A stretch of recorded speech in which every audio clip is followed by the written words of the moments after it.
Hi అండి, welcome to జ్యోతిస్ kitchen. మెంతుకూర పెసరపప్పుతో ఎప్పుడైనా వండారా? ఒకసారి ట్రై చేయండి. అందరూ కందిపప్పుతో వండుతారు మెంతుకూర. నేను పెసరపప్పు బంగాళదుంప వేసి వండుతున్నాను.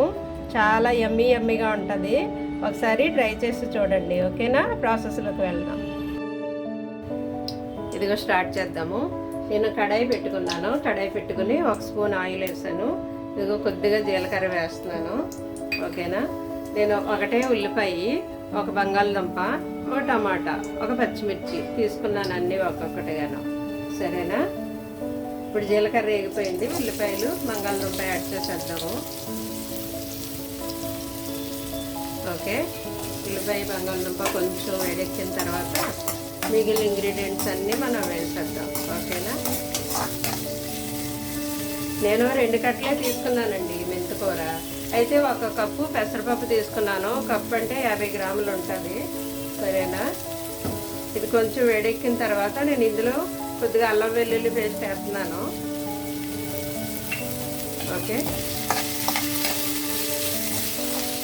కొద్దిగా అల్లం వెల్లుల్లి వేడెక్కిన తర్వాత పసుపు ఉప్పు యాడ్ చేద్దామండి మనం. ఓకేనా? పసుపు కొద్దిగా, తర్వాత సాల్ట్ చూసుకోండి మీ రుచికి సరిపడాను. నేనైతే 1/2 టీ స్పూన్ వేసాను. ఓకే, నేను కొద్దిగా ఇంగువ వేస్తున్నానండి ఇందులోను. మీ ఇష్టం, ఇంగువ మీరు కావాలంటే వేసుకోండి, లేదంటే స్కిప్ చేయండి. కొద్దిగా ఇంగువ వేస్తున్నాను. ఓకేనా?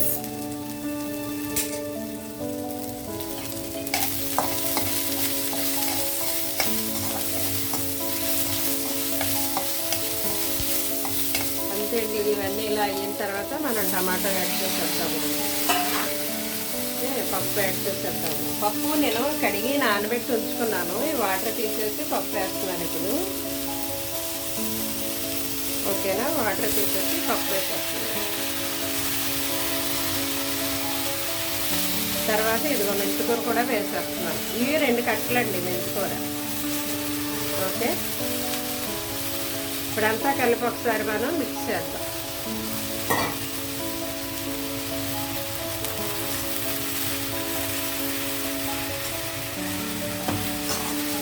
ఓకేనా? అంతా మిక్స్ చేసిన తర్వాత మనం కారం వేద్దామండి. ఎందుకంటే ఉప్పు పసుపే కదా వేసాము. ఇప్పుడు కారం యాడ్ చేసి కొంచెం వాటర్ యాడ్ చేసి అలా ఉడకనివ్వాలండి. దగ్గర ఉడికిపోతే అంతే.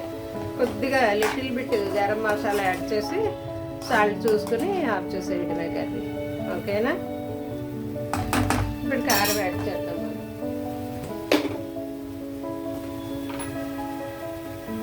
ఇదిగోండి కారం 1 స్పూన్ వేస్తున్నాను. కొంచెం వేసాను.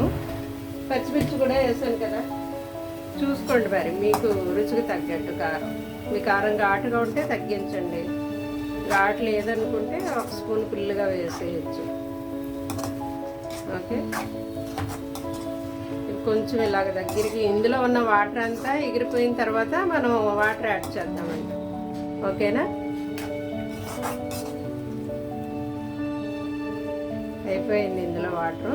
కొద్దిగా వాటర్ యాడ్ చేసి మనం ఉడకనివ్వడమే. అంతే. ఇది పప్పు నానబెట్టి ఉంచాను కదండి, ఉడికేసరికి బద్దలుగా ఉంటుంది అనమాట. అలాగే ఉండాలి, మరి స్మాష్ అయిపోకూడదు, మెత్తగా అయిపోకూడదు, బద్దగా ఉండాలి పెసరపప్పు. ఈ లోపల ఇది కూడా ఉడుకుతుంది, బంగాళదుంప మెంతికూర కూడా. ఓకేనా? తర్వాత చూద్దామండి మన కూర. ఇదిగా అయిపోయింది, వాటర్ ఎగిరిపోయింది కదా. పప్పు ఇలా బద్దలుగా ఉండాలి, పూర్తిగా స్మాష్ అయిపోకూడదు. ఓకేనా? ఇప్పుడు కొద్దిగా 1 1/2 టీ స్పూను కొంచెం గరం మసాలా వేసాను నేను. ఓకే, కలిపేసి ఆఫ్ చేసేయడమే మనం ఇప్పుడు. అంతే అండి, అయిపోయింది. ఎంతో సింపుల్గా ఇలా ఈజీగా చేసుకోవచ్చు మనం వంట కోసము భయపడక్కర్లేదు ఎక్కువ సమయం కేటాయించాలని. ఓకేనా? దీన్ని ఇప్పుడు మనం డిష్ అవుట్ చేద్దాం. నేను ఆపేస్తున్నాను. ఓకే, డిష్ అవుట్ చేద్దాం. ఎంతో చాలా బాగుంటుందండి, ఎంతో టేస్టీగా యమ్మీగా. ఒకసారి మీరు తినండి. కందిపప్పు కంటే పెసరపప్పుతో ఈ విధంగా చేస్తే చాలా సూపర్గా ఉంటుంది. ఓకేనా? ఇదిగో డిష్ అవుట్ చేశాను. Thank you for watching.